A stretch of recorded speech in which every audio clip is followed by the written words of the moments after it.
வணக்கம் and welcome to V for you. இன்னைக்கு இந்த வீடியோல பிக் பாஸ் சீசன் 9 69வது நாளோட ரிவ்யூ தான் பார்க்க போறோம். Welcome to great Kirikalan magic show. மக்களே, என் அண்ணாமலை மாறல, என் அண்ணாமலை மாற மாட்டான். நான் கூட எங்க நம்ம அனலைஸ் பண்ணதை விஜய் சேதுபதி தப்பாக்கிடுவாரோன்னு நினைச்சேன். இல்ல அதேதான் நடந்திருக்கு. இன்னைக்கு பார்வதிக்கும் கமருதனுக்கு ரெட் கார்டெல்லாம் ஒண்ணு இருக்காது.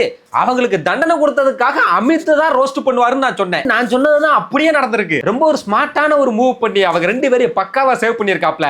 வீடியோக்குள்ள வாங்க, அது என்ன ஏதுங்கிறதெல்லாம் உள்ள போய் பார்க்கலாம். பாக்குறவங்க கொஞ்சம் ஹெல்ப் பண்ணப்படாது. நீ கேட்கலையே? கேட்டா தானா? Yes please help me. இன்னைக்கு எபிசோட ஸ்டார்டிங்லயே வீட்டுக்குள்ள போனதுமே எல்லாருக்கிட்டே என்னப்பா காஃபி டீலாம் இல்லாம ஒரு வாரம் நல்லா இருக்கீங்க போலயே, அப்படின்னா உங்களுக்கு இனிமே அது தேவையே இல்லை போலயே. ஒரு 2 பேர் சேர்ந்து உங்களை அப்படி வச்சு செஞ்சுக்கிட்டு இருக்காங்க. உங்களுக்கு எல்லாம் போராட்டமே பண்ண தெரியலையே அப்படிங்கிறாப்ல. யாருக்கும் அப்படி ஒண்ணும் கடுமையா போராட்டம் பண்ண தெரியலைங்க. எனக்கு புரியல, அவங்க எதுக்காக போராட்டம் பண்ணணும்? அவங்க கூட ஏதாவது பிரச்சனை இருந்தா அவங்க போராட்டம் பண்ணலாம். இவங்க பிக் பாஸோட ரூல்ஸை பிரேக் பண்ணதுக்கு இவங்க தானங்க ஏதாவது பண்ணணும். அப்படி அவங்க எல்லாம் பண்ணணும்னா பிக் பாஸ் மேலதான் அவங்க போராட்டம் நடத்தணும். உங்களுக்கு எல்லாம் இனிமே டீ காப்பியே கொடுக்க கூடாது. நான் பிக் பாஸ் வேண்டிக்கிறேன். நெக்ஸ்ட் இதை சொல்லி முடிச்சுட்டு எல்லாரையும் உட்கார சொல்லிட்டு பார்வதியும் கமருதனை மட்டும் நிக்க வைக்கிறாப்ல. அதுங்க 2 பேரும் வெக்கமே இல்லாம சிரிச்சுக்கிட்டு இருக்காங்க. உங்களை பிக் பாஸ் எப்ப பாரு மைக்க மாட்டுங்கன்னு சொல்லிக்கிட்டே இருக்காரு. அவனுங்க எல்லாம் பனிஷ்மெண்ட் கொடுத்தா உங்களுக்கு டார்ச்சரா இருக்கும். அப்புறம் மக்களும் உங்களோட பேச்சை கேட்க கூடாதுன்னு நீங்க முடிவு பண்ணிட்டீங்க. அப்புறம் எதுக்கு உங்களுக்கு மைக்கு? பேசாம அதை கலட்டி கீழே வச்சுட்டு ஓரமா போய் உட்காருங்க அப்படின்ட்டாப்ல. மைக்க மாட்டுங்க பலமுறை எச்சரிச்சாரு. இல்ல அந்த மன உளைச்சல் இருந்திருக்கும். உடனே அவங்க 2 பேரும் கம்முன்னு நிக்கிறாங்க. இவரு நான் சீரியஸா சொல்றேன், இன்னைக்கு உங்களுக்கு மைக்கே வேண்டாம், 2 பேரும் போய் ஓரமா உட்காருங்க. ஏன்னா இந்த வீட்டுல இருக்கிறவங்களுக்கும் தெரியல, பிக் பாஸுக்கும் தெரியல. நான் உங்களுக்கு அந்த பிரைவசியை தரேன், கலட்டி வச்சுட்டு போய் ஓரமா உட்காருங்க அப்படின்றாப்ல. உங்களோட பேச்சை கேட்க கூடாது நீங்க முடிவு எடுத்துட்டீங்க. அப்புறம் எதுக்கு உங்களுக்கு மைக்? கழட்டி வச்சிருங்க. ரொம்ப பெரிய பனிஷ்மெண்ட் இல்லையா? இந்த பெரிய பனிஷ்மெண்ட்டை தான் இவங்க இந்த ஒரு வாரம் முழுக்க பண்ணதுக்கு இன்னைக்கு எபிசோடு முழுக்க கொடுத்திருக்காரு. மைக்க கழட்டி வச்சுட்டு ஓரமா உட்கார வைக்கிறது. இன்னைக்கு நான் பேச போற எல்லா நேரமும் உங்களுக்கு மைக் வேண்டாம், நீங்க 2 பேரும் கொஞ்சம் ஓரமா உட்காந்துக்கோங்க. ஆனா அவங்க 2 பேரும் இங்கேயே வந்துகிட்டு சாரி சார் அப்படின்னு இருக்காங்க. எனக்கு என்னன்னா இவங்க 2 பேரும் அதெல்லாம் பண்ணதை கூட நான் பொறுத்துக்கிட்டேங்க. ஆனா என்னமோ இவங்களுக்கு தெரியாம பண்ண மாதிரியும் இந்த ஒரே ஒரு ஆட்டி தான் பண்ண மாதிரியும் இப்படி வந்து மூஞ்ச வச்சுக்கிட்டு சாரி கேட்கறாங்க பாத்தீங்களா? அதை தாங்க என்னால பொறுத்துக்க முடியல. ஆனா அவர் இன்னைக்கு எது பேசுறா இருந்தாலும் மைக் இல்லாம கத்தி பேசுங்க, இப்ப கலட்டிட்டு ஓரமா போய் உட்காருங்கன்ட்டாரு. அவங்களும் போய் உட்காந்துட்டாங்க. நீங்க பேச இருந்தா எனக்கு கத்தி பேசுங்க, நம்ம கேட்டு. மத்தவங்க கிட்ட எல்லாம் கேட்டாப்ல, நீங்க அவங்க பண்ணதுக்காக பனிஷ்மெண்ட் எல்லாம் கொடுத்தீங்களே, அவங்க அதுக்காக கில்ட்டியா ஏதாவது ஃபீல் பண்ணாங்களா அப்படின்னு கேட்டா வினோத் வந்துட்டு இப்படிலாம் நடக்கும்னு தெரிஞ்சிருந்தா நாங்க பண்ணிருக்கவே மாட்டோம்னு அவங்க ஃபீல் பண்ணாங்க சார் அப்படிங்கிறாப்ல. ஆனா பாவியலா, அப்படி நினைச்சிருந்தா அவங்க திரும்ப அதை பண்ணிருப்பாங்களா? அதை எடுத்துட்டு போன அன்னைக்கு நைட்டு அந்த பார்வதி அதே தானே திரும்பவும் பண்ணுச்சு. இந்த வினோத்தை தேவையே இல்லாம பார்வதிக்கும் கமருதனுக்கு சப்போர்ட் பண்ணி அவரோட வாழ்க்கையை கெடுத்துக்கிறாரு. இந்த மாதிரிலாம் எடுப்பாங்கன்ட்டு எனக்கு தெரிஞ்சுதான் நாங்க கண்டிப்பா பண்ணிருக்க மாட்டோம்னு அவங்க ஃபீல் பண்ணி. ஆனா விஜய் சேதுபதி கேட்கிறாப்ல, நான் கேட்கறது உங்களுக்கு புரியுதா இல்லையா? அவங்க என்ன பண்ணாங்கிறதெல்லாம் நாங்க பார்த்துட்டோம், அவங்க கில்ட்டா தான் இருக்காங்கன்றது உங்களுக்கு ஃபீல் பண்ணீங்களா அப்படின்னு கேட்டா இல்ல சார் அப்படின்ட்டாப்ல. உடனே சரி உட்காருங்க, உங்கள்கிட்ட நான் அப்புறமா வர்றேன், ஏன்னா நீங்க அவங்களுக்கு நெருங்கிய நண்பர்கள் இல்லையா அப்படின்னு சொல்லிட்டு சாண்ட்ரா கிட்ட கேட்டாப்ல. அவங்களுமே பிக் பாஸ் சொன்ன உடனே அப்படி இருந்தாங்க சார். ஆனா அப்புறம் கொஞ்ச நேரத்திலே பழைய மாதிரி ஆயிட்டாங்க. கமருதன் பெட்ரூம்ல வந்து பார்வதியோட மடியில எல்லாம் படுத்துக்கிட்டு இருக்காப்ல. நாங்கெல்லாம் கேட்டோம், என்ன உங்களுக்கு கொஞ்சம் கூட இதுவாவே இல்லையா, ஃபீல் பண்ணவே இல்லையான்னு கேட்டா உடனே டக்குன்னு இருந்துச்சு போய் தோப்புக்கரம்லாம் போட்டாங்க. அப்புறமா அதை மறுபடியும் விட்டுட்டாங்க. நாங்கெல்லாம் பனிஷ்மெண்ட் கொடுத்தப்பவுமே நாங்க அதெல்லாம் பண்ண மாட்டோம்னு சுத்தமா அவங்க கிட்ட கில்ட்டே இல்ல. அவங்க வேற ஒரு மோடுக்கு போயிட்டாங்க. அதுக்கப்புறம் ஃபுல்லா வாங்கடா பாத்துக்கலாம் அப்படிங்கிற மாதிரி ஆயிட்டாங்க அப்படின்றாங்க. கொஞ்ச நேரம் இப்படி இருந்தாங்க, அதுக்கப்புறம் பழைய மாதிரி ஆயிட்டாங்க, மடியில படுத்துட்டு இருந்தாங்க. அடுத்தது அரோராமே வந்து நாங்க இப்படி எல்லாம் பண்ணா மட்டும் உங்களுக்கு பால் மூட்டெல்லாம் வந்துருமா அப்படிங்கிற மாதிரி தான் சார் பண்ணாங்க. ஒரு அக்கௌண்டபிலிட்டி எடுத்துக்கிட்டோ அவங்க கில்ட் ஃபீல் பண்ணவே இல்ல. அதே மாதிரி கோர்ட் டாஸ்க்லயும் வந்து என்ன இவ்வளவு நாள் கஞ்சி எல்லாம் குடிச்சிட்டு இருக்கதானே செஞ்சீங்க அப்படின்லாம் கேட்டாங்க. அதை வச்சு பார்க்கும்போது அவங்களுக்கு கில்ட் சுத்தமாவே இல்லை அப்படின்ட்டாங்க. கஞ்சி குடிச்சிட்டு தானே இருந்தீங்க, இதெல்லாம் ஒரு பெரிய விஷயமான்ற மாதிரி பேசினாங்க. கில்ட் சுத்தமா இல்ல. அடுத்ததா விக்ரமுமே வந்து நாங்க கொடுத்த பனிஷ்மெண்ட்டை வந்து அவங்க பிக் பாஸை நாங்க எவ்வளவு மதிக்கிறோம்னு காட்டுறதுக்காக ஒரு வாய்ப்பா யூஸ் பண்ணிப்பாங்கன்னு தான் சார் நாங்க நினைச்சோம். ஆனா அவங்க 2 பேரும் நாங்க ஏதோ அவங்க மேல பிரஷர் போடுற மாதிரி தான் சார் அவங்க எடுத்துக்கிட்டாங்க அப்படிங்கிறாரு. இதுவும் கரெக்ட் தான். கமருதனே கேட்டாப்லையே, எங்களெல்லாம் கஷ்டப்படுத்தி அதுல நீங்க குளிர்காயிறீங்களா அப்படின்னு கேட்டாரு. இந்த பார்வதி எல்லாம் வேலை செய்யறதுக்கு ரெடியா கூட இல்ல. ஃபர்ஸ்ட் பிக் பாஸ் நாங்க எவ்வளவு மதிக்கிறோம்னு காட்டுறதுக்கு ஒரு வாய்ப்பா பாப்பாங்கன்னு நினைச்சோம். நெக்ஸ்ட் திவ்யாமே வந்து சொல்றாங்க, அவங்க 2 பேருக்கும் குற்ற உணர்ச்சியே இல்ல சார், நாங்கெல்லாம் வந்து ஒரு எக்ஸசைஸ் பண்றோம் அப்படின்னா மைக்கை கலட்டி வச்சுட்டு தான் நாங்க பண்ணுவோம், ஆனா பேச மாட்டோம். அப்படி பேசணும்னாலுமே மைக்கை போட்டுக்கிட்டோ இல்ல கையில வச்சுக்கிட்டோ தான் பேசுவோம். ஆனா இவங்களுக்கு பிக் பாஸ் சொன்ன மறுநாளே காலையில போயிட்டு 2 பேரும் மைக்க கழட்டி வச்சுட்டு ஜாக்கிங் போயிருந்திருக்காங்க, பேசிக்கிட்டே போயிருந்திருக்காங்க சார் அப்படிங்கிறது. உடனே விஜய் சேதுபதி சொல்றாரு, கெமி கூட சேர்ந்து ஒரு கலவரம் ஆகிற அளவுக்கு ஒரு டாஸ்க்ல பண்ணாங்க. அதே மாதிரி மாஸ்க் டாஸ்க்ல இங்கெல்லாம் தொந்தரவு பண்ணாத மைக்கு அவங்க 2 பேருக்கும் ஜாகிங் போகும்போது தொந்தரவு பண்ணி இருக்குது பாருங்களேன் அப்படிங்கிறாரு. டஃப்பான டாஸ்க்ல லாஸ்ட் டாஸ்க்ல தொந்தரவு பண்ணாத மைக்கு ஐயா அது மைக்க மறைச்சு பேசுறதுக்கு வித்தியாசமா ஐடியா யோசிச்சு பண்ணிக்கிட்டு இருந்துச்சுங்க அந்த பார்வதியே. அது கிரிமினல் மைண்டு. அதுக்காகத்தான் இவங்க வந்து ஜாக்கிங் போறது. நம்ம மைக்கு போடாம ஜாக்கிங் போலாம், அது ஒரு காரணமா சொல்லிடலாம்னு பண்ணதா இருக்கட்டும். அப்புறம் கேஷுவலா இப்படி கையை வைக்கிற மாதிரி இந்த மைக் இப்படி உரசனம்னா கரகர கேட்குமா, அதுக்கு நடுவில் இந்த வார்த்தையை சொல்லிடுறது. அப்புறம் வந்து இந்த கட்டி பிடிக்கிறதுல எதுக்கு நினைச்சீங்க, கட்டி பிடிச்சா மைக்கு இப்படி ஒட்டிக்கிட்டு மறைஞ்சிரும்ல, அப்படி கட்டி பிடிக்கிறத ஒரு காரணமா வச்சுட்டு பண்றது. எப்படி எல்லாம் அது யோசிச்சுன்னு பாத்தீங்க. அவங்களுக்கு ஜாகிங் போகும்போது தொந்தரவு பண்ணிருக்கு பாருங்களேன். அடுத்ததான் சபரி வந்து நேத்துக்கு இந்த ஆக்டிவிட்டி ஏரியாக்குள்ள 2 பேரும் தனியா இருந்தாங்க இல்லையா, அதை சொல்றாப்ல. நான் கூட என்ன ஃபீல் பண்ணேன்னா இவங்க 2 பேரும் தான் முதல்ல வெளியில வருவாங்க, முன்னாடியே போயிருவாங்க அப்படிங்கிற மாதிரி தான் சார் நினைச்சோம். ஆனா பிக் பாஸ் வந்து கமருதீன் பார்வதின்னு சொன்ன உடனே நாங்களாம் பயந்துட்டோம். முன்னாடி வந்துருவாங்க அப்படின்னு யோசிச்ச டைம்ல அப்பயும் 2 பேர் லேட்டா வந்தது. அப்பயுமே 2 பேரும் லேட்டா தான் சார் வர்றாங்க. அதை பார்த்ததுமே ஷாக்கிங்கா இருந்துச்சு அப்படிங்கிறாரு. உடனே விஜய் சேதுபதி சொல்றாப்ல, நான் கூட எங்க பிக் பாஸ் மைக்க கலட்டி போட்டு வீட்டுக்குள்ள இறங்கிடுவாரோன்னு நினைச்சேன் அப்படிங்கிறாப்ல. அப்படியே இறங்கிட்டாலும் ஏங்க நீங்க முதல்ல அவங்க பண்றதுக்கு கேள்வி கேளுங்க, அப்புறமா இறங்குறதெல்லாம் பார்க்கலாம். பார்வதி கமருதீன் சொன்னப்ப பயந்தோம். பிக் பாஸ் மைக்கு கழட்டி போட்டுக்குள்ள இறங்கிடுவாருன்னு பயந்துட்டு அப்புறமா விஜய் சேதுபதி எல்லாரும் பேசி முடிச்சிட்டீங்களா அப்படின்னு கேட்டா வினோத் மட்டும் நான் இன்னும் பேசுறதுல கை தூக்குனாரா. உங்ககிட்ட கேட்கறது எனக்கு ஒண்ணுமே இல்லை வினோத், உங்ககிட்ட நண்பர்கள்னு சொல்லிட்டா போதும், நீங்க எதுவுமே கேட்க மாட்டீங்க. ஏங்க இன்னைக்கு வந்து முட்டையும் பாலையும் எடுத்துட்டு போறாங்க, அதை நீங்க கேட்க மாட்டீங்க. அப்படின்னா சோறையும் சேர்த்து எடுத்துட்டு போனாதான் நீங்க பேசுவீங்களா அப்படின்னு கேட்டா இல்ல சார் அப்படின்னாரு. ஐயா நீங்க சொல்லி கேட்கலன்னா நட்பை துண்டிக்க வேண்டியதானே, பழகாம இருக்க வேண்டியதானே. ஆனா நீங்க கூடவே இருந்துகிட்டு அவங்களுக்கு ஒண்ணுனா வந்து பேசுறீங்க. ஏங்க அவ்வளவு பேர் சேர்ந்து பனிஷ்மெண்ட் கொடுத்துமே அவங்க மதிச்சாங்களா அதை? அதுக்கப்புறமே நாங்க அதை பேசி முடிவு எடுக்கிறோம்னு தானே சொன்னாங்க. அப்பயுமே நீங்க அவங்க கூட தானே இருந்தீங்க அப்படின்னு கேட்டா கம்முன்னு நிக்கிறாப்ல. நாளைக்கு வந்து உங்களுக்கு சோறு இல்லைன்னு சொல்லிட்டாங்கன்னா இப்படிதான் இருப்பீங்களா? வினோத்துக்கு இது நல்லா வேணும் தான். எல்லா இடத்துலயும் கமருதீனுக்கு சப்போர்ட் பண்ணிக்கிட்டு அந்த கோர்ட் டாஸ்க்ல எல்லாம் அவ்வளவு பயாஸ்டா நடந்துட்டு இருந்தாப்ல. கேம்ல நல்லா முன்னேறி மக்கள் சப்போர்ட்டா வர்ற ஒருத்தர் இல்லன்னா இவங்களோட சேர்ந்து நான் கெட்டு நாசமா தான் போவேன்னா நாம என்னங்க செய்ய முடியும்? அவங்களுக்கு ஏதாவது பிரச்சனை வந்து பேசுறீங்களா? ஆனா இதை மட்டும் வேடிக்கை பார்த்தே இருக்கீங்களே. அப்புறமா விஜய் சேதுபதி பார்வதி டீ கமருதி டீ கேட்கிறாப்ல, அவ்வளவு பேரை கஷ்டப்படுத்தி இருக்கீங்களே, காஃபி டீ குடிக்கணுங்கிறது ஒவ்வொருத்தரோட பழக்க வழக்கம். அவங்கள கஞ்சி மட்டும் தான் குடிக்கணும்னு சொல்லி டாஸ்க் கொடுத்தா அவங்க பண்ணுவாங்க. ஆனா நீங்க வந்துட்டு கஞ்சி குடிச்சிட்டு வாழ்ந்தவங்க தானே அப்படின்னா என்ன நீங்க அவங்களுக்கு டாஸ்க் கொடுக்குறீங்களா? நீங்க யார் அவங்களுக்கு டாஸ்க் கொடுக்கறதுக்கு? அப்படின்னா நீங்களே அவங்க எல்லாருக்கும் பேமெண்ட் கொடுத்துறீங்களா அப்படின்னு கேட்டா அப்ப நீங்க பார்வதியோட மூஞ்ச பார்க்கணுமே, அப்படியே பாவம் போல வச்சுக்கிட்டு இருக்குது. டாஸ்க் பிக் பாஸ் கொடுப்பாரு, நீங்க யாருங்க டாஸ்க் கொடுக்கிறதுக்கு? நீங்க யாரு? விஜய் சேதுபதி இவங்க எல்லாம் கேட்கிறாப்ல. இது எல்லாமே ஒரு வாரம் இல்லாம இருந்தவங்க எல்லாருமே நான் அந்த 13 பேரை நான் பாராட்டுறேன். ஆனா ஒண்ணு, உங்க 13 பேரையும் இல்ல 12 பேரு வினோத் அவஜி சைடு இல்லையா, உங்க எல்லாரையுமே அவங்க 3 பேர் சேர்ந்து ஹேண்டில் பண்ணிருக்காங்க. நீங்க எல்லாம் ஒண்ணு சேர்ந்து அதை குரூப்பிசம்னு சொல்றாங்க. ஆனா அவங்க எல்லாம் ஒண்ணா இருக்கிறது உங்களுக்கு குரூப்பிசமாவே தெரியல அப்படின்னு கேட்டா இவங்க எல்லாம் கை தட்டிக்கிட்டு இருக்கானுங்க. முட்டா பயிலுங்க அவங்கள தான் கழுவி ஊத்திக்கிட்டு இருக்காப்ல, அவங்களே கை தட்டிக்கிட்டு இருக்கானுங்க. 3 பேர் ஒண்ணு சேரும்போது குரூப்பிசமா தெரியலையா உங்களுக்கெல்லாம்? அதுவும் இப்பவும் ஒரு நுணுக்கமான ஒரு விஷயத்தை கவனிச்சீங்கன்னா இப்பவும் அந்த 13 பேரைத்தான் கழுவி ஊத்துறாரே தவிர செஞ்ச அந்த 2 பேரை எதுவுமே சொல்லல. பாத்தீங்களா? 12 பேரையும் 3 பேர் சேர்ந்து ஹேண்டில் பண்றாங்க. அப்புறமா மேடம் வந்து பேச வந்தாங்க. இவரு மைக்கு போடாதனால எங்களுக்கு கேட்கல, கத்தி பேசுங்க அப்படின்னாப்ல. அவங்க மறுபடியும் பேசினா மறுபடியும் கேட்கல, இன்னும் கத்தி பேசுங்கன்னாரு. மறுபடியும் பேசினாங்க, இல்ல எனக்கு கேட்கவே இல்லை, நான் பிரேக் போறேன்னு சொல்லி பிரேக் விட்டுட்டு போயிட்டாப்ல. மத்த நேரமெல்லாம் பேச சொன்னா தொண்டெல்லாம் கிளியிற அளவுக்கு கத்துவாங்க. ஆனா இப்ப மேடமுக்கு பேச்சே வர மாட்டேங்குது. இன்னும் கொஞ்சம் வால்யூம் ஏத்துங்க. அப்புறமா திரும்ப வந்து திவ்யாவுக்கும் கமருதீனுக்கும் ஒரு விஷயம் வந்துச்சு இல்லையா, அதை பத்தி கேட்க போயிட்டாப்ல. அவங்க சார் தலை டாஸ்க் வைக்கவே இல்லை, ஒருவேளை ஒயில்டு கார்டுல இருந்து யாராவது வந்து தலையாகிக்கிட்டு திவ்யா மாதிரியே கேவலமா பண்ணுவாங்கன்னு சொன்னார் சார். அப்ப நான் போய் கேட்டேன். அப்புறமா அவர் பேசுறதெல்லாம் பார்த்துட்டு சரி வேணாம் இவர்கிட்ட பேசணும்னு மேல பார்த்து சிரிச்சேன். உடனே வாயில காக்க ஆகி போயிருப்பாருன்னு சொன்னாரு சார். அப்புறமா டீன்னு சொன்னாரு சார். என்ன எதுக்காக டி சொல்றீங்கன்னு நான் போய் கேட்டேன் அப்படின்னு சொல்ல, சரி அப்படியெல்லாம் அவர் பேசும்போது யாராவது என்னடா இப்படி எல்லாம் பேசுறாங்களான்னு எதிர்த்து கேள்வி கேட்டாங்களான்னு கேட்டா இல்ல அப்படின்றாங்க. எல்லாம் பேசுறாங்களா, யாராவது பேசுனாங்களா? இல்ல சார். அமித்தை கூப்பிட்டு என்ன சார் நடந்துச்சு, ஒரு தலையா நீங்க என்னதான் பண்ணிக்கிட்டு இருந்தீங்க அப்படின்னு கேட்டா அவரு சொல்றாப்ல, சார் ஃபர்ஸ்ட் நார்மலா தான் சார் பேசிக்கிட்டு இருந்தாங்க, ரொம்ப பெருசாலாம் அப்படின்னு பேச ஆரம்பிக்கும் போதே இவரு குறுக்க வந்துகிட்டு அப்படின்னா காக்கா ஆகி போறத பேசும் போதெல்லாம் அப்படிங்குமே சார். சார் இல்ல சார் அதுக்கு முன்னாடி அப்படின்னு இவர் சொல்ல வந்தா, ஒரு நிமிஷம் சார் நான் ஒரு நிமிஷம் சொல்லிட்டா நிப்பாட்டணும், என்கிட்ட இப்படி ஆர்குமெண்ட் எல்லாம் பண்ணக்கூடாது புரியுதுங்களா, எல்லாருக்குமே சொல்றேன் அப்படிங்கிறாப்ல. ஒரு நிமிஷம் நான் ஒரு நிமிஷம் சொன்னா நிப்பாட்டி ஆர்குமெண்ட் எல்லாம் பண்ணக்கூடாது என்கிட்ட. ஏன் சார் பிரஜினை நீங்க சாரு சாரு சாருன்னு 100 வாட்டிக்கு மேல கூப்பிடும் போது நிப்பாட்டாம பேசிக்கிட்டே இருந்தாரு. அப்பெல்லாம் எங்க போச்சு இந்த கோவம்லாம்? ஆர்குமெண்ட்லாம் பண்ணக்கூடாது என்கிட்ட, எல்லாருக்கும் சொல்றேன். அப்புறமும் கேக்குறாப்ல, அவங்க அவ்வளவு பேசுறாங்க, அது எல்லாமே உங்களுக்கு கேட்கல அப்படியா அப்படின்னு கேட்டா அதுக்குமே அவர் பதில் சொல்ல வராரு.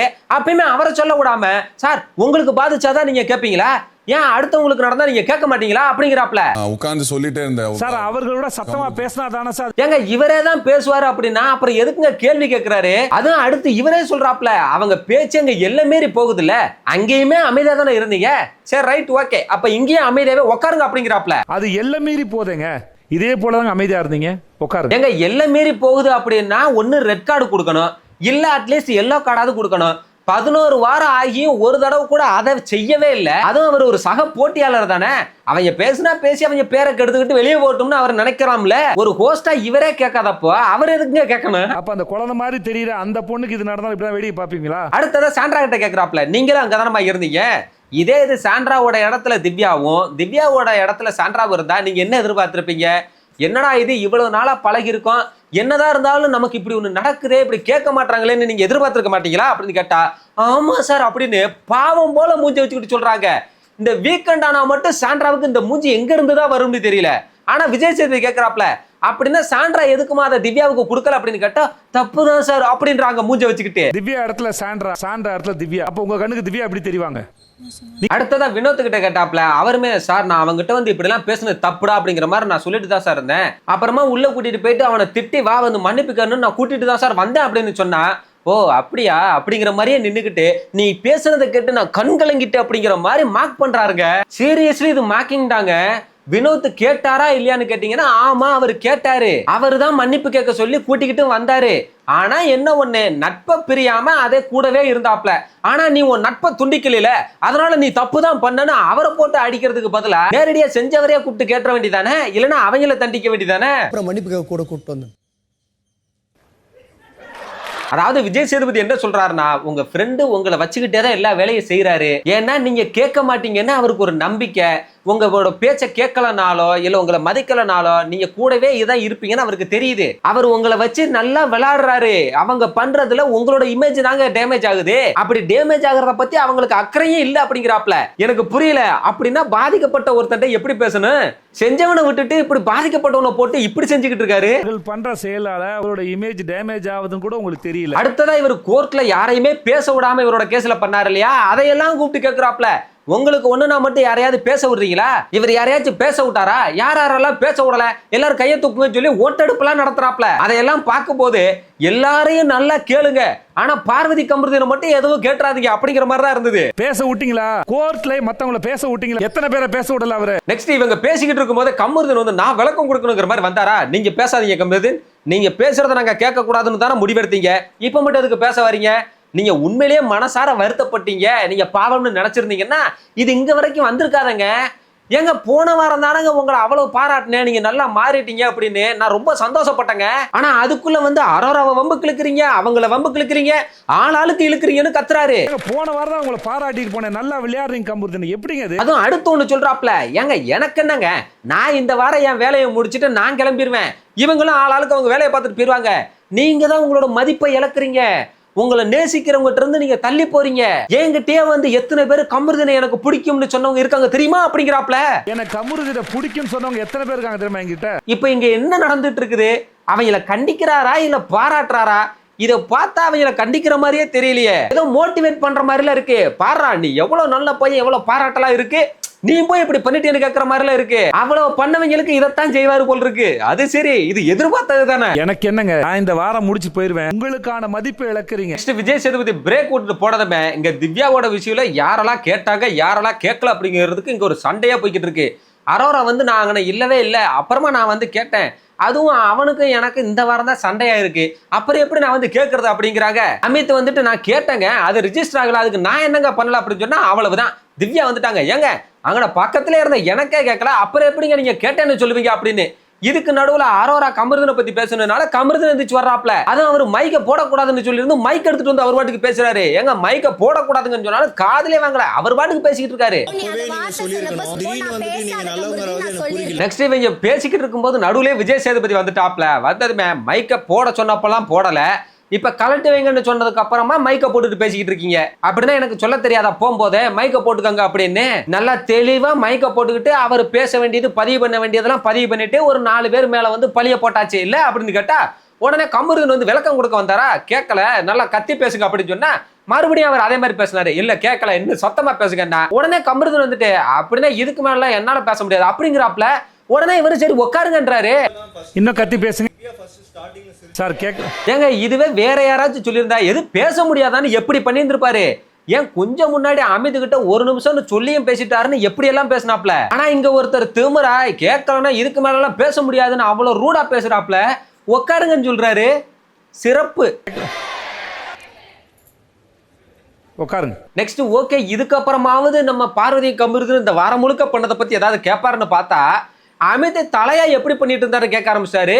அவங்களும் ஒவ்வொருத்தனா வந்து குறையா சொல்லிக்கிட்டு இருக்காங்க. அவரால் அவங்கள வேலை வாங்க முடியல, அதை விட்டுட்டு நான் வேணா பட்டினியா இருந்துக்கிறேன் சொல்றாரு. ஒரு வீக்கான தலையாதான் இருந்தாரு அப்படின்னு சொல்ல உடனே இவரும் வந்து வேணும்னு நீங்க சொல்லும் போது இந்த வீட்டோட சுத்தம் எப்படி இருந்துச்சுன்னு சேர்த்தே சொல்லுங்க அப்படிங்கிறாப்ல. ஏன்னா அதைத்தான் இவங்க 2 பேரும் பார்வதி கமருதீன் பண்ணது. வீடு சுத்தமா இருந்ததா அந்த தலையோட பொறுப்புல அதையும் சேர்த்து எனக்கு சொல்லு. நெக்ஸ்ட் கனி வந்து சொல்றாங்க, சார் டாஸ்க் எல்லாம் பண்ணி முடிச்சுட்டு வந்து சரி சமைக்கலாம்னு பார்த்தாக்கா இங்க பாத்திரம்லாம் கழுவாம கிடக்கும் சார்.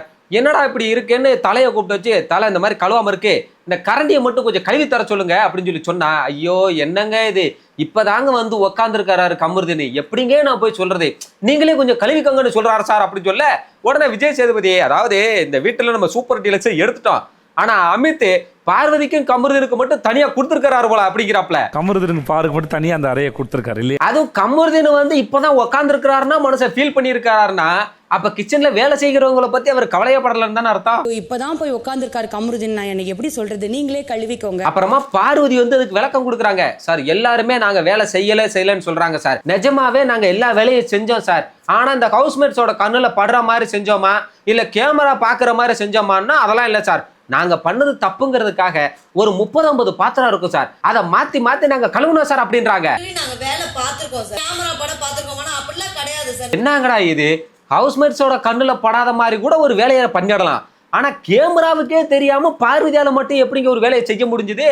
நாம ஒரு இடத்துல கூட அவங்க வேலை செஞ்சு பார்க்கவே இல்லையே. அடுத்தும் சொல்றாங்க, சார் நாங்க கிச்சனை கிளீன் பண்ணியிருக்கோம், பாத்ரூமை கிளீன் பண்ணியிருக்கோம், அதை தாண்டி மற்ற இடத்தெல்லாம் பண்ணோமான்னு கேட்டா அதெல்லாம் நாங்க பண்ணலதான் சார். ஆனா மேஜரா எசென்சியலா இந்த வீடு ரன் ஆகுறதுக்கு என்னென்ன வேலைகள்லாம் அவசியமோ அதெல்லாமே நாங்க பண்ணிட்டு தான் சார் இருந்தோம் அப்படிங்கிறாங்க. எனக்கு புரியல, அந்த வீடு என்ன மிஷினா? அது ரன் ஆகிறதுக்கு நாங்க ஆயில மாத்திட்டோம், கிளட்ச் பிளேட் மாத்திட்டோம்னு சொல்றதுக்கு இவங்க யாரு அதெல்லாம் முடிவு பண்றதுக்கு? இது பண்ணா போதும் இது பண்ணா போதும்னு செஞ்ச தப்புக்கு பிராச்சித்தம் செய்யறதுல கூட மேடம் லிமிட் செட் பண்ணிட்டு இருக்காங்க பாருங்களேன். அப்புறமா அமித் கிட்ட கேக்குறாப்ல, என்ன சார் இப்படி சொல்றாங்க, இவங்க எல்லா வேலையும் செஞ்சாங்களா அப்படின்னு கேட்டா கொஞ்சம் முன்னாடி நேத்து முந்தா நேரத்துக்கு அப்புறமா அவங்க எதுவுமே செய்யல, எது சொன்னாலும் முடியாதுன்னு சொன்னாங்கன்னு சொன்னவரு இப்ப வந்துட்டு அவங்க பண்ணாங்க சார். ஆமா டெய்லியும் பண்ணாங்க சார், கிச்சன் எல்லாம் கூட்டி படுக்கிறதெல்லாம் பண்ணாங்க. அப்புறம் 2 நாளைக்கு அப்புறமா பாத்ரூமையுமே அவங்களே பண்ணட்டும்னு முடிவெடுத்தாச்சு சார். அதனால பாவம் அவங்க 2 பேரும் வெசல் வாசம் முடிச்சுட்டு கிச்சனை முடிச்சுட்டு பாத்ரூமை முடிச்சுட்டு பாவம் நைட்டு ரொம்ப லேட்டா தான் சார் தூங்குனாங்கன்னு அவ்வளவு ஃபீல் பண்றாரு அவங்களுக்காக. வாஷிங் முடிச்சிட்டு ஹவுஸ் கிளீனிங் எல்லாம் முடிச்சிட்டு பாவி மனுஷன் இப்படி மாத்தி பேசுறாப்ல, இப்படி சப்போர்ட் பண்றாரு பார்வதிக்கும் கமருதீனுக்கும். ஒரே நைட்ல அப்படி என்ன பண்ணாங்கன்னு தெரியல இவரை. அப்புறம் பாத்ரூமும் கிளீன் பண்ணிட்டு கடைசியில நைட் ரொம்ப லேட்டா தான் பண்ணுவோம். விஜய் சேதுபதி கேக்குறாப்ல, அப்ப மத்தவங்க எல்லாம் சொல்ற மாதிரி எந்த கம்ப்ளைண்ட்ஸுமே இல்லையா அப்படின்னு கேட்டா ஃபர்ஸ்ட் 2 நாள் வந்து கொஞ்சம் புரண்டு பிடிச்சாங்க சார், அப்புறமா நான் போய் பேசின பிறகு எல்லாத்தையுமே பண்ணிட்டாங்க சார் அப்படிங்கிறாப்ல. அதாவது சார் நான் ரொம்ப சிறப்பான ஆளு சார், முரட்டு காலையவே நான் அடக்கிவிட்டேன் சார்னு சொல்றாரு போல் இருக்கு. 2 days முரண்டு பிடிச்சாங்க, பேசினதுக்கு அப்புறம் அவங்க ஃபுல்லா எல்லாம் பண்ணாங்க. விஜய் சேதுபதி உடனே மத்தவங்க கிட்ட எல்லாம் கேட்கிறாரு இதெல்லாம் உண்மையா அப்படின்னு. உடனே பார்வதி வந்து பேச வந்தாங்க பாருங்க, கொஞ்சம் இருங்க பார்வதி, நீங்க தான் சொல்லிட்டீங்களே நாங்க எல்லா வேலையும் செஞ்சோம், அது கேமராவில் தெரியலன்னா அதுக்கு நாங்க பொறுப்புலன்னு சொல்லிட்டீங்கல்ல, ஏமா கேமராவிலே தெரியாத அளவுக்கு எப்படிமா நீங்க வேலை செய்ய முடியும்? அப்படின்னா அந்த வீட்டுல இருக்கிற 12 பேர் சொல்றது பொய்யாமா?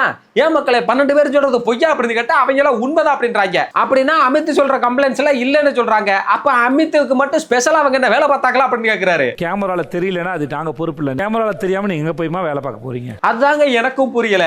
இந்த அமித்துமே கமருதீன் மாதிரி எவ்வளவு பட்டாலும் திருந்தாம திரும்பவும் போய் இந்த பார்வதியோட மாய வலைக்குள்ளே சிக்கி தான் வாழ்க்கையை சீரழிச்சுக்க போறாரு. கம்ப்ளைண்ட்ஸ் எதுவுமே நடக்கலன்னு சொல்றாரு அமித். இப்ப அமித்துக்கு கூட ஸ்பெஷலா வேலை செஞ்சாங்களா அவங்க? அடுத்ததா உடனே அமித் வந்துட்டு இல்ல சார் ஃபர்ஸ்ட் 2 days இல்ல சார், சரி ஓகே சார் அவங்க பண்ணல சார் அப்படிங்கிற மாதிரி நின்னாப்லையா.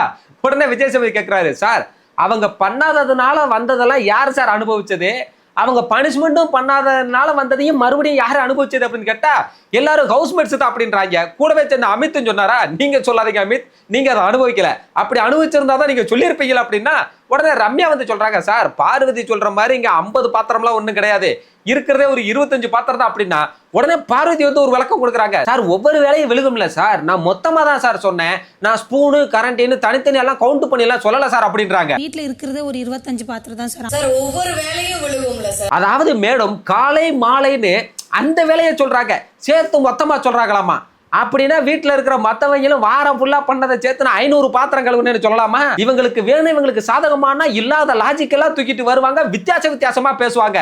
எவ்வளவு பெரிய கவுண்ட காட்டுது பாருங்களேன், ஒரு நாள் முழுக்க ஒரே பாத்திரத்தை திருப்பி கழுவுறதெல்லாம். நான் மொத்தமா தான் சார் சொல்றேன், கவுண்ட் பண்ணி ஒன்னு ஸ்பூன் எதுன்னு சொல்ல சார். நெக்ஸ்ட் விஜய் சேதுபதியே சொல்றாப்ல, ஏமா அது உங்களுக்கு கொடுத்த பனிஷ்மெண்ட்டுமா, அங்க யாரும் சும்மா இருக்கிற உங்களை கூப்பிட்டு அதை பண்ண வைக்கல, அப்படி அது உங்களுக்கு ஒரு வலி வேதனையை கொடுத்துச்சு அப்படின்னா உங்களால இத்தனை பேர் டீ பால் முட்டை இல்லாமலாம் இருக்காங்கல்ல, அது அவங்களுக்கு எவ்வளவு கஷ்டமா இருந்திருக்கும் அப்படின்னு கேக்குறாரு. உங்களால இத்தனை பேருக்கு டீ பால் முட்டை இல்லாம போச்சு, உங்களுக்கு எவ்வளவு கஷ்டமா இருக்கும். அந்த கஷ்டத்தை பத்தி எல்லாம் பார்வதிக்கு என்ன கவலை, அவங்களே அடுத்தவங்களோட கஷ்டத்தை பார்த்து சந்தோஷப்படுற ஆளு, அடுத்தவங்களை வேணும்னே காயப்படுத்தி பாக்குற ஆளு, அவ்வளவு பண்ணியும் தன்னால அவ்வளவு பேர் அனுபவிச்சிருக்காங்கன்னு தெரியும் காய அவங்க பாட்டுக்க அவங்களுக்கு என்ன தோணுதோ அதைத்தானே திரும்பவும் பண்ணிட்டு இருந்தாங்க. இது வந்து பனிஷ்மெண்ட், சும்மா இருக்கிற பார்வை, யாரும் கூப்பிட்டு இதை செய்ய சொல்லவே இல்லை. சரி அதுக்கப்புறமாச்சு பார்வதி பண்ணதுக்கெல்லாம் அவங்களை ஏதாவது ரோஸ்ட் பண்ணுவாரு, கேள்வி கேட்பாருன்னு பார்த்தா அதுக்கப்புறம் இன்னும் பொறுமையா தான் பேசுறாப்ல, என்னம்மா இப்படி பண்ணிட்டீங்களேம்மா, ஏம்மா இப்படி பண்றீங்க, அதுமா இதுமா செஞ்சிருக்கலாமேம்மா, பிக் பாஸுக்கு என்னம்மா வந்துச்சு,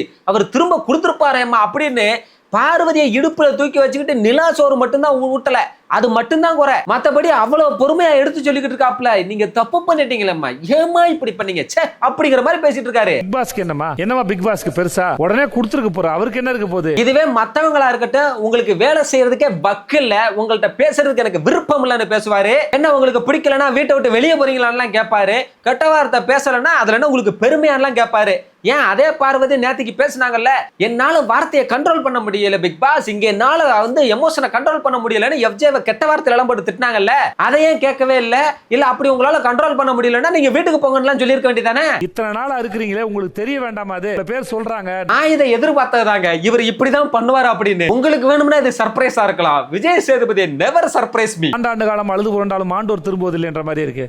உட்காருங்க. நெக்ஸ்ட் இப்ப பார்வதி கிட்ட அவ்வளவு பொறுமையா பேசிக்கிட்டு இருந்த விஜய் சேதுபதி அடுத்த செகண்ட் அப்படியே அமித் கிட்ட திரும்புறாரு, அப்படியே டோன் சேஞ்ச் ஆகுது. அவருமே சார் நான் வந்து இந்த வீடு சுத்தமா கிளீனா இல்ல சார், நான் என் கண்காணிப்புல தான் சார் நான் தப்பு பண்ணிட்டேன், அது ஏன் தப்பு தான் சார் அப்படிங்கிறாரு. உடனே அதுக்குமே என்னங்க இது படத்தோட கிளைமேக்ஸ்ல மாதிரி என்னை அரெஸ்ட் பண்ணுங்க நான் தப்பு பண்ணிட்டேன்னு சொல்ற மாதிரி சொல்லி கலாய்க்கிறாரு. அது கண்காணிப்புல தப்பு பண்ணேன், கிளைமேக்ஸ்ல நான் தப்பு பண்ணிட்டேன், என்ன அரெஸ்ட் பண்ணுங்க, என்ன புடிச்சு உள்ள போடுங்க சார். அடுத்ததா அமித் வந்துட்டு சார் என்கிட்ட யாருமே வந்து கிளீனா இல்லன்னு சொல்லவே இல்லை சார்னாரா. உடனே அவ்வளவுதான், எது சொல்லவே இல்லையா, எங்க வாங்க யாரெல்லாம் அமித்துக்கிட்டு போய் சொன்னீங்க, வாங்க எல்லாரும் வந்து சொல்லுங்க, இன்னைக்கு இந்த ஆளை போட்டு புலந்துறேன் பாரு அப்படிங்கிற மாதிரி ஒவ்வொருத்தரா கூப்பிட்டு கேட்டுக்கிட்டு இருக்காரு. அவங்களும் வந்து சொல்றாங்க, அதாவது இந்த வாரம் ஃபுல்லா பிக் பாஸையும் சரி ஆடியன்ஸையும் சரி ஹவுஸ்மேட்ஸையும் சரி யாரையுமே மதிக்காம அவங்க இஷ்டத்துக்கு பண்ணிக்கிட்டு இருந்தாங்க, ஏதோ புருஷன் முண்டாட்டி மாதிரி எல்லாம் பண்ணிட்டு இருந்தாங்க இந்த பார்வதியும் கமருதினும். ஆனா அவங்களுக்கு சிம்பிளா மைக்க கலட்டி ஓரமா உட்கார வச்சுட்டாப்ல. ஏங்க நீங்க யாருமே வாரங்களுக்கு சொல்லலையாங்க அவர்கிட்ட, யாரெல்லாம் சொன்னீங்க கை தூக்குங்க, அதென்ன அவ்வளவு பெரிய தண்டனை அவங்களுக்கு, ஏன்னா அவங்க பண்ணதெல்லாம் பத்தி பேசக்கூடாது, அதுக்காக ஒரு கிளவரான ஒரு ஐடியா, அதுக்காக இந்த புள்ளப்பூச்சி அமித்தை போட்டு அடிச்சுக்கிட்டு இருக்காப்ல. இவரை எப்ப வேணா அடிக்கலாமையா. யாரெல்லாம் கம்ப்ளைண்ட் பண்ணீங்களா அவர்கிட்ட, அமித்ல கம்ப்ளைண்ட் பண்ணல யாரு. நெக்ஸ்ட் இவங்க ஒவ்வொருத்தரா வந்து கம்ப்ளைண்ட் சொல்லிக்கிட்டே இருக்காங்க. அங்க பார்த்தா பார்வதி சோகமா உட்காந்துக்கிட்டு இருக்காங்க, போங்க எல்லாருமே வந்து என்னையாதான் சொல்றீங்க அப்படிங்கிற மாதிரி உட்காந்துருக்காங்க, கொஞ்சம் கூட குற்ற உணர்ச்சி எதுவுமே இல்ல.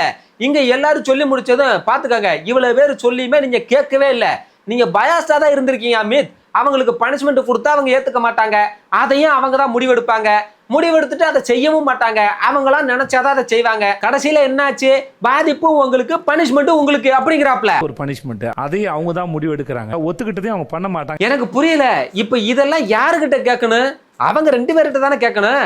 தப்பையும் செஞ்சு விட்டு நீங்க பனிஷ்மெண்ட் கொடுத்தா அதை நீங்களே முடிவெடுப்பீங்க, அதை செய்யவும் மாட்டீங்களான்னு அவங்ககிட்ட தானங்க கேட்டிருக்கணும். ஆனா அவங்ககிட்ட கேட்காம இங்க கேட்டுக்கிட்டு இருக்காரு. கடைசியில் என்னாச்சு? பாதிப்பும் உங்களுக்கு, பனிஷ்மெண்ட் வீட்டுல இருக்க கண்டஸ்டன்ட்க்கு. அதாவது பிக் பாஸ் சொல்லியும் கேட்கலன்னு தான் ஹவுஸ்மேட் கிட்ட விட்டாரு. அவங்க சொல்லியும் கேட்கல, திருந்தல அப்படின்னா ஹோஸ்ட் இவர் தானங்க கேள்வி கேட்கணும். ஆனா இவருமே அவங்ககிட்ட ஒரு வார்த்தை கூட கேட்க மாட்டாரு. அப்புறம் எதுக்கு இவர் ஹோஸ்ட்னு சொல்லி இந்த ஷோவுக்கு? இல்ல இவராலையும் முடியல அப்படின்னா ரெட் கார்டாவது கொடுக்கணும், இல்ல அட்லீஸ்ட் ஒரு எல்லோ கார்டாவது கொடுக்கணும்ல. அப்ப 2 பனிஷ்மெண்ட் யாருக்கு நடந்தது? இப்படி யாருமே கட்டுப்படுத்த முடியல. வீக்கெண்ட்லயுமே இவ்வளவுதான் நடக்குது அப்படின்னா அவங்களுக்கு குற்ற உணர்ச்சி வந்து திருந்துவாங்களா, இல்ல தைரியம் வருமா? ஓகே அப்ப நம்ம என்ன வேணாலும் பண்ணுவோம், என்ன பண்ணிடுவாங்க, எல்லாருக்கும் தண்டனை கொடுப்பாங்க. அப்படி இல்லையா வீக்கெண்ட்லயே வந்தாலும் அவையில தான் பிடிச்சி கேட்பாங்க, நம்மள கேட்க மாட்டோம்னு நினைப்பாங்களா? என்ன சொல்றதுன்னே எனக்கு தெரியலங்க சத்தியமா. சுத்தம் பண்ணல அப்படின்னா நீங்க உடனே பனிஷ்மெண்ட் கேன்சல் பண்ண வேண்டியதானே? அதுவும் அடுத்ததா இவரே சொல்றாப்ல, ஏங்க பனிஷ்மெண்ட் கொடுத்தவங்க கேட்கலன்னா அந்த பனிஷ்மெண்ட்டை கேன்சல் பண்ண வேண்டியதானங்க. இவங்களுக்கு நம்ம சமைச்சு மட்டும் போடுவோம், சாப்பிட்டுட்டு மட்டும் இருக்கட்டும்னு அடுத்த கட்டத்துக்கு நீங்க போயிருக்க வேண்டியதானே. அவங்க பாட்டுக்கு பேசட்டும், மைக்கு மாட்டுனா மாட்டட்டும், மாட்டாட்டி போகட்டும், நம்ம இந்த மிச்சம் இருக்கிற ஹவுஸ்மேட்டுக்கு மட்டும் நம்ம தலையா இருந்துட்டு போவோம்னு முடிவெடுத்துக்க வேண்டியதானே அப்படிங்கிறாரு. உங்ககிட்ட பேசிக்கிட்டோம், மைக்கு மாட்டினா மாட்டட்டும், மாட்டானா போட்டோம், பிக் பாஸ் பார்த்து பாரு. ஆக்சுவலி சாரு வந்து அமித சர்காஸ்டிக்கா திட்டுறாருங்கிற மாதிரி நீங்க எல்லாம் நினைப்பீங்க. அதெல்லாம் இல்ல, அவர் சொல்றாரு, நீ ஏன்டா பனிஷ்மெண்ட்டை கேன்சல் பண்ணல, என் செல்ல பிள்ளைகளை ஏன்டா அப்படி கஷ்டப்படுத்தின, அவங்க மைக் மாட்டினா மாட்டட்டும், மாட்டாட்டி போட்டேன், உனக்காடா வந்துச்சுன்னு சொல்லி அவர் நேரடியா தான் கேட்கிறாரு. இது சர்காஸ்டிக் மாதிரில எனக்கு தெரியல. சமைச்சு மட்டும் கொடுங்க, இவங்களுக்கு சாப்பிட்டு மட்டும் போட்டவன் வேற ஏதாவது கட்டத்துக்கு போக வேண்டியதானே. ஆக்சுவலா இன்னைக்கு எபிசோட்ல எனக்கு என்ன சந்தோஷம் அப்படின்னா, நான் நேத்துக்கு ரிவ்யூல என்ன அனலைஸ் பண்ணி நான் சொன்னனோ அதே தான் விஜய் சேதுபதி பண்ணிருக்காப்ல. இவர் எப்படி கமருதினையும் பார்வதியை கேட்க மாட்டாரு, அதுக்கு பதிலா அமித்தை தான் ரோஸ்ட் பண்ணுவாருன்னு நான் சொன்னேன். அதே தான் பண்ணி வச்சிருக்காப்ல. காரணம் தான் வேற வேற, மத்தபடி நான் சொன்னதான் நடந்திருக்கு. ஏன்னா விஜய் சேதுபதியை பத்தி நமக்கு தெரியும்ல. பிக் பாஸ் பார்த்து பாரு, நான் மத்த கண்டஸ்டன்ட் இருந்துட்டு போறேன் வீட்டுல முடிவு எடுக்க வேண்டியதானே. அப்படின்னா என்ன அர்த்தம்? உங்க ஹோஸ்டிங் அவ்வளவுக்கு தான் நேர்மையா இருக்குதுன்னு அர்த்தம். அது சரி, இதை சொல்லியும் பிரயோஜனம் இல்ல, கேட்டோம்னா எல்லாரும் இந்த வன்மத்தை கொட்டுங்க, அதை நாங்க வரவேற்கிறோம்னு சொல்லி முடிச்சிருவாரு. திருத்துவது, உள்வழிப்படுத்துவதும் நினைச்சதுல மேல அந்த அட்டென்ஷனே போச்சு சார் உங்களுக்கு. நெக்ஸ்ட் எவிக்ஷன் ப்ராசஸ் ஸ்டார்ட் பண்ணாங்க. இந்த வாரம் டபுள் எவிக்ஷன். அந்த வகையில் இன்னைக்கு வெளியே போனது நம்ம ரம்யா தான். இது ஆல்ரெடி நமக்கு தெரியும். ஆனா இவங்க சொன்ன உடனே சாண்ட்ரா ஒரு அழுகையை போட்டாங்க, நீ போயிட்டீங்கன்னா நான் எப்படி இங்க தனியா இருப்பேன் அப்படின்னு. இவ்வளவு நாளா பார்வதி கூட இருக்கத்தானே செஞ்சாங்க, சப்போர்ட் பண்ணிக்கிட்டுலாம். எதுக்கு இப்ப இதுங்கிற மாதிரி இருந்தது. ஆனா சாண்ட்ரா கிட்ட எல்லாம் போய் இவ்வளவு இதா பேசிட்டு போற ரம்யா, இவர் சபரி அங்க வந்து நின்னுகிட்டு இருக்காப்ல, அவர்கிட்ட ஒரு வார்த்தை கூட பேசல. 2 பேரும் வெளியே போறாங்க. ரம்யா சாண்ட்ரா சொல்றாங்க, ஏ சபரி இருக்கான் பேசிட்டு வான்னு சொன்னா, இல்ல வேணாம் அப்படின்ட்டு போறாங்க. வெளியில வந்து பேசவே இல்லை, அவர் பாட்டுக்கு ஓரமா நின்னுகிட்டு இருக்காப்ல. போட்டோல கூட சாண்ட்ரா போட்டோ இருக்குன்னு சொல்லி அவ்வளவு சந்தோஷப்படுறாங்க. அங்க சபரிய காணோம்னு ஒரு எதுவுமே கண்டுக்கல. அப்புறமா எல்லாரும் பேசிட்டு கிளம்புறதுக்காக போனாங்க. அப்ப கூட திவ்யா தான் வந்து, ஏ இதை பேசிட்டு போயிது என்னன்னு பாரு அப்படின்னு சொன்னதுக்கு அப்புறமா சபரியை கட்டி பிடிச்சிட்டு நான் போயிட்டு வரேன் அப்படிங்கிற மாதிரி சொல்லிட்டு போனாங்க. போனதுமே நம்ம வியனா வந்துட்டு கேட்கறாங்க, இவங்க அழுகிறத பார்த்துட்டு, டேய் நான் போனேன்னா எனக்காகலாம் நீங்க அழுவீங்களா அப்படின்னு கேட்டா, விக்ரம் உடனே நாங்க எதுக்காக அழுகணும், உன் பேரை சொன்னது நாங்க சிரிப்போம் அப்படிங்கிறாப்ல. உடனே அரோரா வந்துட்டு, நீ எவிக்ட் ஆகலன்னா தான் நாங்க அழுவோம் அப்படின்றாங்க. ஆக்சுவலா இதையே எபிசோட்ல காட்டாங்க தெரியுமா அந்த கிளிப்பை. சரி வேணாம், அப்புறம் இதை சொன்னா ஒரு சில பேர் நான் ஸ்பாயிலர் பண்ணிட்டேன்னு வேற சொல்லுவீங்க. நீங்க நாளைக்கு பாத்துக்காங்க. நீங்க எனக்காக இப்பெல்லாம் அழுவீங்களா? அப்புறமா ஸ்டேஜுக்கு வந்து குறும்படம் பார்த்துட்டு உள்ள போனதுக்கு அப்புறமா சாண்ட்ரா மேலதான் அவ்வளவு பாசம் வருது. அழுகாத, பாத்துக்கோ, உனக்காக எல்லாரும் இருக்காங்கன்னு பாசத்தை கொட்டுறாங்க. ஒரு வாரம் பழகுனதுல ரம்யா சாண்ட்ரா மேல இவ்வளவு உதிர என்ன வந்துச்சுன்னு தெரியல. நீ நல்லா நடிக்கிற, உனக்கு நிறைய வாய்ப்பு வரும். வெளியே வந்தா சாண்ட்ரா ரம்யாவை ஒரு ஆளா கூட மதிக்க மாட்டாங்க. ஆல்ரெடி திவ்யாவுக்கு அதான் நடந்திருக்கு. அப்புறமா சபரி கிட்ட எல்லாம் சிம்பிளா வந்துட்டு, அண்ணா உன்னை எனக்கு ரொம்ப பிடிக்கும் அப்படிங்கிற மாதிரி சிம்பிளா முடிச்சிட்டாங்க. அண்ணா எனக்கு உன்னை ரொம்ப பிடிக்கும். நெக்ஸ்ட் கனி வந்துட்டு சொல்றாங்க, ரம்யா நல்லா இரு, நீ நல்லா இருப்ப அப்படின்னு ஆசீர்வாதம் பண்ற மாதிரி சொல்றாங்க. ரொம்ப நடிக்காதீங்க, தெரியுது பச்சையா அப்படிங்குது, தெரியத்தானே செய்யும். சாண்ட்ரா பார்வதி கூட எல்லாம் சேர்ந்ததுக்கு அப்புறமா அப்படித்தானே தெரியும் ரம்யாவுக்கு. ரம்யா நல்லா இரு, நல்லா இருப்ப, ரொம்ப நடிக்காதீங்க, தெரியுது பச்சையா. அது இந்த பார்வதிலாம் கொஞ்சம் கூட இந்த வாரம் முழுக்க பண்ணதை பத்தி எதுவுமே இல்லாம அவ்வளவு ஜாலியா சிரிச்சு பேசிக்கிட்டு இருக்காங்க ரம்யா கிட்ட. அவ்வளவுதான். அவங்களுக்கெல்லாம் பிக் பாஸ் சொல்லும் போது அந்த நேரத்துக்கு மூஞ்சி அப்படி வச்சுப்பாங்க. அடுத்து இந்த வீக்கெண்ட்ல ஏதாவது பேசினா அப்ப மட்டும் மூஞ்சி அப்படி வச்சுப்பாங்க. அவ்வளவுதான். அப்புறமா ரம்யா போனதுமே விஜய் சேதுபதி வீட்டுக்குள்ள போயிட்டு பார்வதியும் கமருதினையும் மைக் எடுத்து போட்டுக்க சொல்லிட்டாப்ல. நீங்க பண்ண வேலையில மத்தவங்க எல்லாம் எவ்வளவு பாதிக்கப்பட்டிருக்காங்கன்னு புரிஞ்சுக்காங்க. நீங்க மக்கள்கிட்ட இருந்து துண்டிக்கணும்னு நினைச்சீங்கன்னா மக்கள் உங்களை கண்டிப்பா அந்த வீட்டுல இருந்து துண்டிச்சிருவாங்க அப்படிங்கிறாப்ல. மக்கள்கிட்ட இருந்து உங்களை துண்டிக்க விரும்புனீங்கன்னா கண்டிப்பா மக்கள் உங்களை இந்த வீட்டுல இருந்து துண்டிச்சிருவாங்க. ஏங்க நீங்க வேற காமெடி பண்ணிக்கிட்டு, அதே மக்கள் தான் ஒரு வாரமா இவங்களுக்கு ரெட் கார்டு கொடுங்கன்னு கதறிக்கிட்டு இருக்கானுங்க. அதை என்னத்த பண்ணிட்டீங்க நீங்க? ஒரு வார்த்தை கூட அவங்கள கண்டிக்கல, ஒரு கேள்வி கூட கேட்கல, மைக்க கலட்டி அப்படியே ஓரமா உட்கார வச்சு நல்லா சிம்பிளா அவங்களை சேவ் பண்ணி விட்டுட்டு இப்ப வந்து மக்களை பத்தி பேசிக்கிட்டு இருக்காரு. அட்லீஸ்ட் பிக் பாஸ மதிக்காததுக்காச்சும் ஒரு எல்லோ கார்டாச்சும் கொடுத்துருக்கலாம். அதை முதல்ல புரிஞ்சுக்கோங்க. நான் உங்களை மீண்டும் நாளை சந்திக்கிறேன். அது இவர் சொன்ன உடனே அவங்க 2 பேர்த்துக்கு எல்லாம் புரிஞ்சு போச்சாமா, இனிமே நாங்க பண்ண மாட்டோம் அப்படின்றாங்க. அடுத்தது அவர் போன உடனே பார்வதி சொல்லுது, அப்பா இப்பதான்ப்பா ரிலீஃபா இருக்கு, அது வரைக்கும் ஒரு மாதிரி இருந்துச்சு அப்படிங்குது. இப்ப பார்வதி ஏன் இப்படி ஃபீல் பண்றாங்கன்னு தெரியல. விஜய் சேதுபதி என்ன அந்த அளவுக்கு விட்டுருவாரா என்ன? பார்வதியை கேள்வி கேட்கறதுக்கோ இல்ல அவங்களை கண்டிக்கிறதுக்கோ விட்டுருவாரா? ஏன் போட்டு அவங்க இவ்வளவு பயந்துகிட்டு இருக்காங்க? ரிலீஃபா இருக்கு, அது வரைக்கும் வந்து அப்படி ஒரு மாதிரி. அதுவும் அப்புறமா பார்த்தா கொஞ்ச நேரத்துல கமுருதினும் பார்வதியும், நம்ம இனிமே ஃபைனலே வரைக்கும் நம்ம எதுவுமே பேசிக்க வேணாம், எதுவா இருந்தாலும் வெளியே போய் நம்ம பாத்துக்கிறோம் சரியா அப்படின்றாங்க. ஏன்னா இதைத்தானே அன்னைக்கு அவங்களும் சொன்னாங்க பனிஷ்மெண்ட்னு. அது 3 நாளைக்கு தான் பேசாம இருக்க சொன்னாங்க. அதுக்கே யாரு கூட பேசணும்னா யாருக்கும் முடிவெடுக்க ரைட்ஸ் கிடையாது, அதுவாக்கும் இதுவாக்கும்னாங்க. வெளியே போயிட்டு பேசிக்கலாம். இப்ப வீக்கெண்ட்ல ஒண்ணுமே நடக்கல, இவங்க ஒரு வார்த்தை கூட கேட்கல, அதுக்கே இவங்க இனிமே பேசவே வேணாம்னு முடிவெடுத்துட்டாங்களாமா. இதெல்லாம் நம்பணுமா நாங்க? முதல்ல இன்னைக்கு நைட்டுக்குள்ள மைக்கு மறைச்சு பேசாமையாவது இருந்து காட்டக்கடா பாக்கம் வந்துட்டாங்க. ஏதாவது ஒன்று அட்ரஸ் பண்ணாங்களா அப்படி? அதுவும் அப்புறமா பார்வதியே ஒரு விஷயத்த சொல்றாங்க, டேய் நம்ம ஃபர்ஸ்ட்ல இருந்து நம்ம கேம தான் ஆடிக்கிட்டு இருக்கோம், இப்ப ஏதாவது ஒரு விஷயத்தையாவது அட்ரஸ் பண்ணாங்களா பாத்தியா? இது வாரம் நடக்கிற ஒரு விஷயம் தான்டா, சரி ஓகே நம்ம வேணா இனிமே பேசிக்க வேணாம் அப்படின்றாங்க. எனக்கு இது வந்து வாரம் நடக்கிற ஒரு விஷயம் தான்டா. பாருங்க அவங்களுக்கே தெரியுது, அவங்களே சொல்றாங்க எதையுமே அட்ரஸ் பண்ணல அப்படின்னு. அதுவும் வாரம் நடக்கிறது தானேவா, அவ்வளவுதான் பார்வதிக்கு இதெல்லாம். நாளை வரைக்குமே எவ்வளவு நாள் இருக்குமோ அது வரைக்குமே பேச வேண்டாம். அதுக்கப்புறமா 2 பேரும் ஃபர்ஸ்ட் பேசிக்கே வேணான்னு முடிவெடுத்தாங்க. கொஞ்ச நேரத்துல கம்புறதுன்னு ஒரு வாரம் பார்த்துட்டு அப்புறமா பாத்துக்கலாம் அப்படின்னாரு. ஃபைனலா அவரு எனக்கு மட்டும் கொஞ்சம் டைம் கூட, அப்புறமா நாம வந்து உனக்கு முடிவு சொல்றோம் அப்படிங்கிற மாதிரி பேசி முடிச்சாங்க.